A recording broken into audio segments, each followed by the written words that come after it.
On t'écoute. Éclairage, plein phare et contre-jour. Regard croisé sur l'actualité. La confession.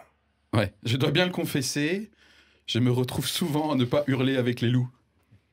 Pardon du coup pour ceux et celles que je viens juste de taxer de loups hurleurs, mais même lorsque Donald Trump hurle, et ça lui arrive souvent, il ne me fait pas hurler ni de rage ni de rire. Ni mépris ni colère donc chez moi, je dirais même qu'il m'amuse. Alors non pas tant par ce qu'il est, que par les réactions qu'il provoque. L'une des opinions les plus mainstream qui soit depuis 4 ans étant d'être anti-Trump, en tout cas en France c'est assez évident si j'en lis la presse, avec un mélange de dédain et de haine, je m'amuse à me demander mais qu'est-ce qui fait tellement réagir chez lui ? Mais Philippe, les réponses ne manquent pas tellement Donald Trump offre de bâtons pour se faire battre. C'est vrai. Mais revenons à ce qui m'amuse. Ce qui m'amuse, c'est son style de communication, parce que moi je pense qu'il sait ce qu'il fait, et de négociation, qui a toutes les apparences de la folie, dans un monde qui n'admet pas la sienne. Bing, première punchline. Donald Trump est manifestement à l'aise dans le conflit et l'agressivité, et il en joue sans filtre, ni retenue, explosant le politiquement correct dans un univers politique qui pue mais qui est correct. Deuxième punchline.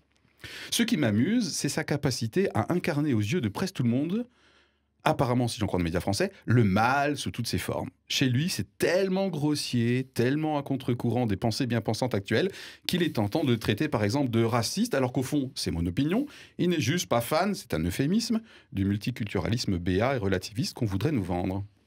C'est la dernière émission d'éclairage, je pense. Non, mais c'est collector. Ce qui m'amuse, moi qui assiste à un mouvement général d'un progressisme qui ne tolère que lui-même, troisième.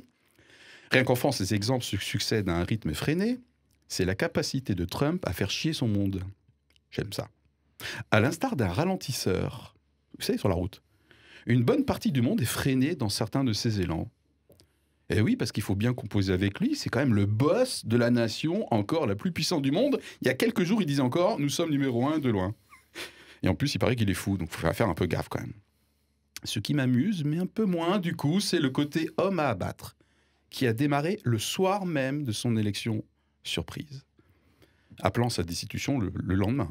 Même s'il récolte en partie ce qu'il sème, vu son style hyper agressif, Donald Trump est pour beaucoup l'homme à destituer.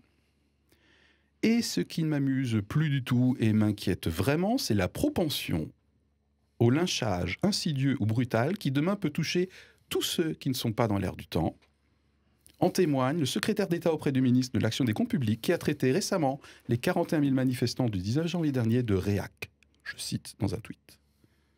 Trump fait hurler et il est sans doute détesté pour les mêmes raisons que celles qui font qu'il m'amuse. Confession terminée. Je vous laisse juger.